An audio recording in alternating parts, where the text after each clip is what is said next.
नमस्कार छात्रों, आप सभी का फिर से एक बार स्वागत करता हूं। और पिछले लेक्चर में हमने प्रयोजनमूलक हिंदी की प्रयुक्तियाँ जो है उसके संदर्भ में बात की है। अब ये पाठ्यक्रम का लगभग अंतिम मुद्दा हम देखने वाले हैं कि प्रयोजनमूलक हिंदी की उपादेयता और उसकी चुनौतियाँ क्या है। तो ये मुद्दा जो है दो हिस्सों में वहाँ पे मैं प्रस्तुत करूँगा। एक तो पहले मैं आपको प्रयोजनमूलक हिंदी की उपादेयता क्या है ये मैं आपके सामने रखूँगा, और उसके बाद प्रयोजनमूलक हिंदी की चुनौतियाँ उसका एक स्वतंत्र लेक्चर मैं आपके सामने रखूँगा। तो ये दो मुद्दे समाप्त होने के बाद हमारी पहली जो इकाई है प्रयोजनमूलक हिंदी वो समाप्त हो जाएगी, जिसमें हमने अब तक लगभग देखिएगा प्रयोजनमूलक हिंदी का अर्थ, परिभाषा, स्वरूपगत विशेषता, यह पहला मुद्दा देखा। उसके बाद प्रयोजनमूलक हिंदी के व्यवहार क्षेत्र, ये दूसरा मुद्दा देखा। और तीसरा मुद्दा था प्रयोजनमूलक हिंदी की प्रयुक्तियाँ। उसके बाद चौथा मुद्दा हम देखने जा रहे हैं प्रयोजनमूलक हिंदी की उपादेयता, और उसी में दूसरा एक मुद्दा है प्रयोजनमूलक हिंदी की चुनौतियाँ। तो इस लेक्चर में प्रयोजनमूलक हिंदी की उपादेयता के बारे में मैं संक्षेप में बात करूंगा, और मैं आपको बताना चाहता हूं कि अब तक आप समझ चुके होंगे कि साहित्यिक हिंदी और प्रयोजनमूलक हिंदी में क्या अंतर है। तो उसकी उपादेयता भी हमारे समझ में वहाँ पे आ जाएगी कि उसके काम के जो कुछ पैतरे हैं या काम करने का जो तरीका है या उसके काम के जो क्षेत्र है उसके आधार पर उसकी उपयोगिता वहाँ पे सामने आ जाती है। तो कुछ बातें संक्षेप में मैं आपके सामने रखना चाहता हूँ। ये टॉपिक समाप्त होने के बाद हम पेपर क्रमांक 11 की शुरुआत करने वाले हैं। उसके एक दो टॉपिक वहाँ पे हम शुरू करेंगे।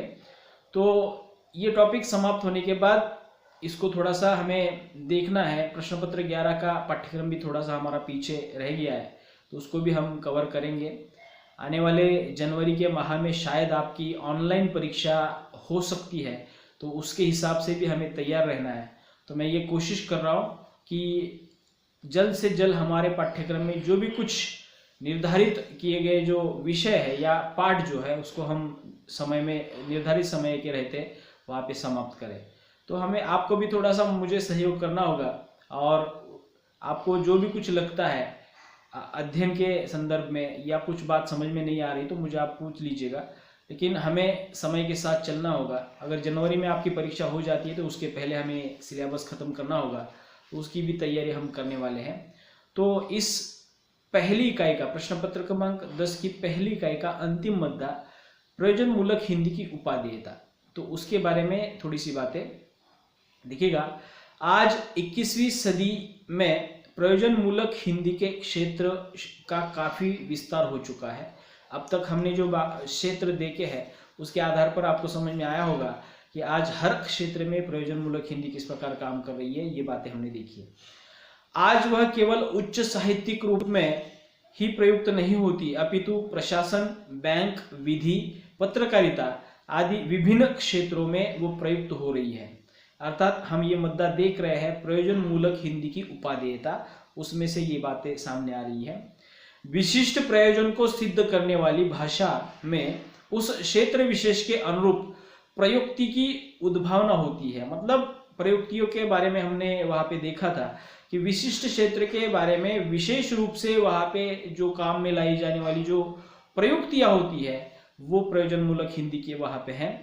इन्हीं प्रयुक्तियों के आधार पर क्षेत्र विशेष की भाषा के प्रयोजनमूलक स्वरूप का निर्माण होता है। मतलब उस क्षेत्र में जो भाषा जिस रूप में प्रयोग में लाई जा रही है उसके आधार पर वहाँ पे प्रयोजनमूलक स्वरूप वहाँ पे प्राप्त होता है। इस प्रकार हम कह सकते हैं कि आज प्रयोजनमूलक हिंदी के प्रयोग क्षेत्र अनेक है। प्रयोजनमूलक हिंदी के प्रयोग क्षेत्र को इस प्रकार भी स्पष्ट किया जा सकता है। कुछ बातें वहाँ पे है। विविध प्रकार के प्रशासनिक पत्राचार, जहाँ पे हम देखेंगे कि प्रशासनिक कार्यालयों में जो भी कामकाज चलता है वहाँ पे जो पत्राचार किए जाते हैं तो वहाँ पे प्रयोजनमूलक हिंदी का जो रूप है वो वहाँ पे हमें देखने को मिलेगा। दूसरा है विविध वैज्ञानिक तथा तकनीकी विषय, जैसे भौतिकी तथा भौतिकी संबंधी अनुप्रयुक्त विज्ञान के विभिन्न विषय, उदाहरणार्थ सिविल इंजीनियरिंग, यांत्रिकी, इलेक्ट्रॉनिक्स, धातुकर्म, पन्ने, प्रौद्योगिकी, वास्तुकला आदि ये भौतिक जगत से संबंधित जो भी कुछ क्षेत्र है वहां पर भी हिंदी, प्रयोजन मूलक हिंदी जो है वहां पे कार्यरत है। साथ ही साथ रसायन तथा रसायन संबंधी अनुप्रयुक्त विज्ञान के विभिन्न विषय जैसे पेट्रोलियम पदार्थ, उर्वरक आदि। उसके बाद गणित तथा गणित संबंधी अनुप्रयुक्त विज्ञान के विभिन्न विषय, उदाहरण गणित, ज्योतिष, सांख्यिकी, अर्थात ये भी विषय जो है आज हिंदी के माध्यम से या प्रयोजन मूलक रूप के आधार पर वहां पे पढ़ाए जा रहे हैं या उनका अध्ययन हो रहा है। प्राणी विज्ञान, वनस्पति विज्ञान तथा इन दोनों से संबंधित अनुप्रयुक्त विज्ञान के विभिन्न विषय जैसे जीव विज्ञान, प्रौद्योगिकी, आनुवंशिकी, कृषि आदि जैसे क्षेत्र भी जो है आज वहां पे प्रयोजन मूलक हिंदी जो है सक्षमता से काम कर रही है।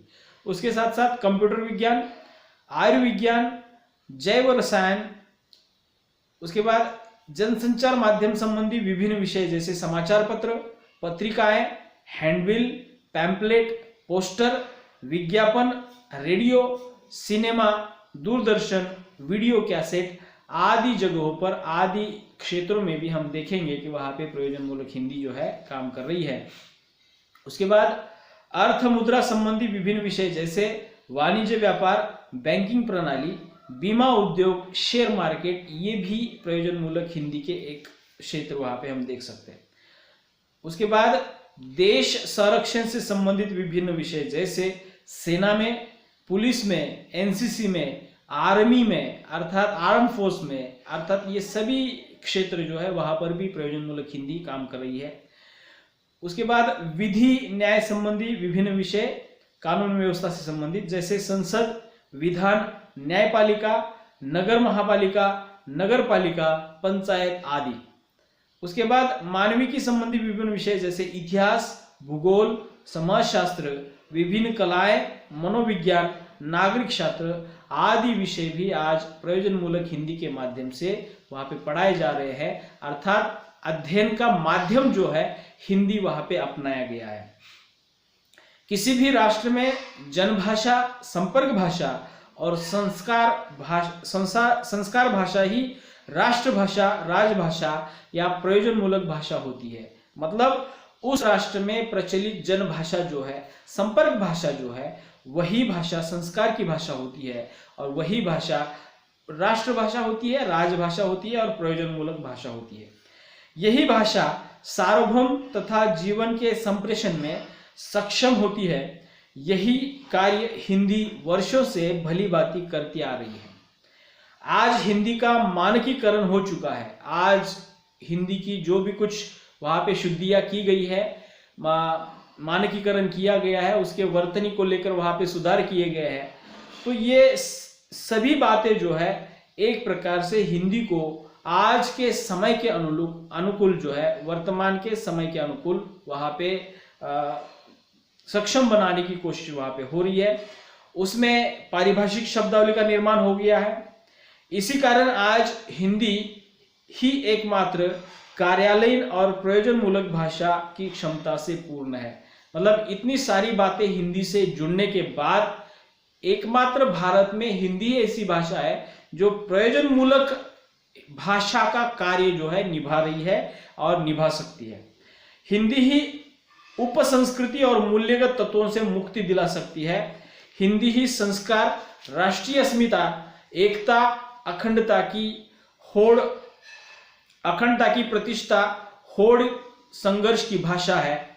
मानवीय व्यवस्था का वैचारिक आधार प्रस्तुत करने वाले तथा क्रांतिकारी लोकतंत्र की स्थापना के लिए प्रयासरत चिंतक और नेता आदि सामाजिक राजनीतिक प्रक्रियाओं में जनता की सहभागिता चाहते हैं तो उन्हें प्रयोजन और संपर्क सिद्धि के लिए हिंदी को स्वीकार करना होगा। अर्थात हमारे इतने बड़े राष्ट्र में, हमारे इतने बड़े देश में हमें अगर एकता चाहिए, अखंडता चाहिए और एक सूत्रता चाहिए तो हमें एक ऐसे भाषा की आवश्यकता है जो संपूर्ण देश को जो है एक कड़ी में बांध सके। और मुझे लगता है कि ये सभी गुण, ये सभी क्षमता, ये सभी योग्यताएं जो है प्रयोजन मूलक हिंदी में मौजूद है। तो इसलिए आज के तत्कालीन या आज के जितने भी नेतागण हैं या राजकाज करने वाले जो प्रशासन अधिकारी है, हमें हिंदी को पूर्ण रूप से वहाँ पे स्वीकार करना होगा और उसके आधार पर ही हमें आगे की गतिविधियां वहाँ पे संपन्न करनी होगी। मुझे लगता है प्रयोजन मूलक हिंदी की उपादेयता भारत ने आज़ादी के पहले भी वहाँ पे महसूस की है और आज़ादी के बाद भी जिस प्रकार औद्योगिकरण हो गया, टेक्नोलॉजी आ गई, तकनीक, नई नई तकनीक आ गए, उसके आधार पर भी हम देख रहे हैं कि आज हिंदी प्रत्येक क्षेत्र में, हर टेक्नोलॉजी में वहाँ पे अपने तरीके से काम कर रही है। तो जन सामान्य तक पहुँचने के लिए हमें जनता की भाषा की आवश्यकता है। तो ये प्रयोजन मूलक हिंदी उसी योग्यता के साथ, उसी क्षमता के साथ वहाँ पे कार्यरत है और उसकी ये उपादेयता है, ऐसा मुझे लगता है। अगले लेक्चर में मैं प्रयोजन मूलक हिंदी की चुनौतियाँ आपके सामने रखूँगा और उसके बाद ये पाठ जो है, पहली इकाई जो है, वहाँ पे हम समाप्त करेंगे। आइए मिलते हैं अगले लेक्चर में प्रयोजन मूलक हिंदी की चुनौतियों को लेकर। धन्यवाद।